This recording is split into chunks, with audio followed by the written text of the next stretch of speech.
Delving into a murder mystery with an eerie twist. A married couple watching one of TV's bloodiest shows, Dexter. Soon after, the wife is shot and killed in her own home. Did she commit suicide? Did the dark drama inspire her husband to kill?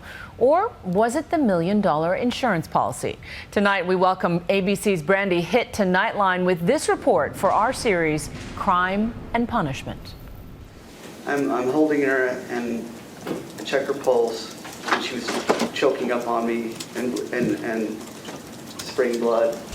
Tense moments in court today. Conrad Truman on the stand. Prosecutors accusing him of murdering his wife, Heidy Truman, for a $1 million insurance payout. And when I turned her head, that's when all the Truman fighting to prove his innocence, reenacting exactly what he says happened the night his wife was shot and killed. How much I fell backwards.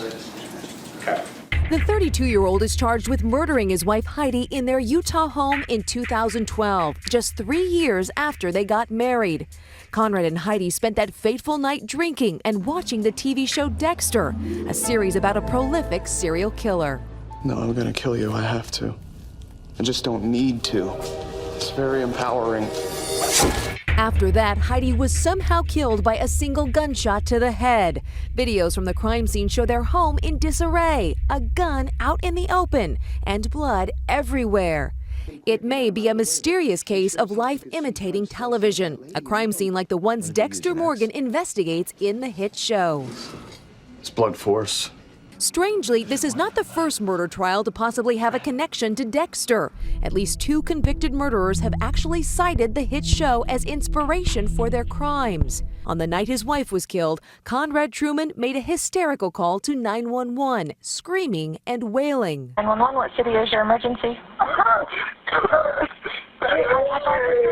I have officers on the way. I need to know what happened. I don't know. I just heard something. I got blood. I don't know what happened. Okay. I really don't know what happened. I swear to God.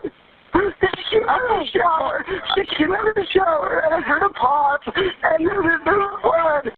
Officers arrive at the scene, their conversation recorded on police audio. And I came out of my kitchen and I heard like that. It was no louder than that. I tried to feel a pulse. I don't know. I tried to do all the things you see on TV. There was nothing. Conrad Truman's demeanor that night has become the focus of his trial. Police noting odd behavior, claiming he threatened to kill them when they arrived on scene. I've actually been in law enforcement for 20 years. I've never seen anyone until this time threaten to kill the officers. According to police, Truman tells the officers it is possible that Heidy shot herself by accident, and then suggests she was shot by someone outside the home through the window. No bullet hole is found. Don't look at me like that. I'm looking at you. You were a jerk, man. You were a jerk. Captured on police video, Conrad Truman's interrogation.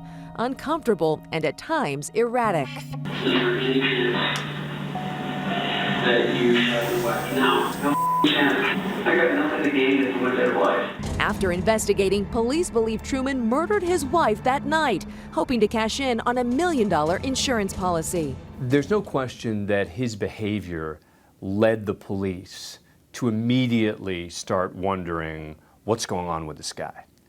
I was just confused. I didn't know what was going on.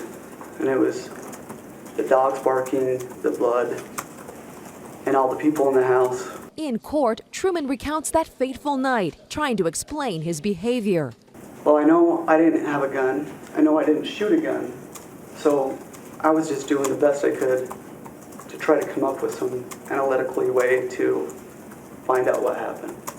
Emotional, he tells the court why he doesn't think his wife killed herself. Well, I was just trying to close her eyes because it was just, I don't know, it was just so sad.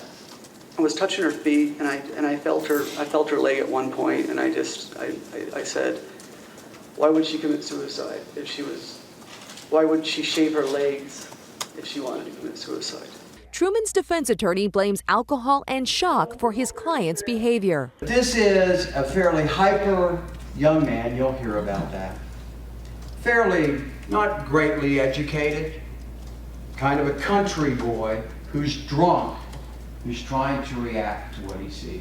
The defense also claims that police failed to control the crime scene.